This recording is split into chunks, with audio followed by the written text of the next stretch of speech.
Composting is not yard specific. You can compost no matter where you live. So this is a big thing I see because a lot of people don't start composting because they don't think that they can.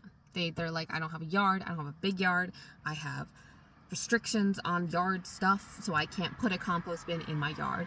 And I'm here to let you know that there are different methods than just the normal composting that you think of. So generally when you think of composting, you just think of putting all of the scraps on the ground or in a box in the ground and letting it sit, or turning it and sitting it. And a lot of people either don't have a yard or they just don't have the time to do the turning and the watching and making sure everything is correct, because that is what a lot of people see when they see composting, which is hot composting. I'm here to tell you that there are other methods to being eco-friendly and composting your food waste and your yard waste if you have any.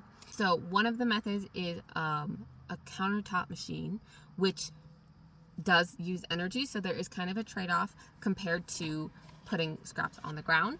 But if you can't put scraps on the ground, if that is not an option, then the countertop machine is a good option, especially if you don't have any other place to put the compost material when it's done. So basically, if you don't have a yard, there's 3 different composting options, okay? And the countertop machine is one that I recommend for more like apartment type people who are stuck in like really high apartments or whatever. You don't have easy access to like a park or flowers or whatever, because you still do need to put all of these things will create compost. You need a place for the compost. But the other 2 options are bokashi composting and worm composting. So bokashi composting actually ferments the food waste, and that requires a little more time because you have to let it sit, and a little more, you have to have a spot for it afterwards. You have a whole bucket and you have to find a spot for a whole bucket of compost. And worm composting takes a little more effort on your part, and also less compost or food waste can go in it at a time. So every compost method is different. Every compost method has pros and cons to it.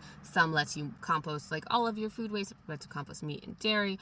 Others don't let you do that, but they'll let you compost more yard waste and stuff like that. So they have their pros and cons. So just know that you are not stuck to the one composting thing that comes to your mind. There are different methods to do, and you can find a method that works for your circumstances.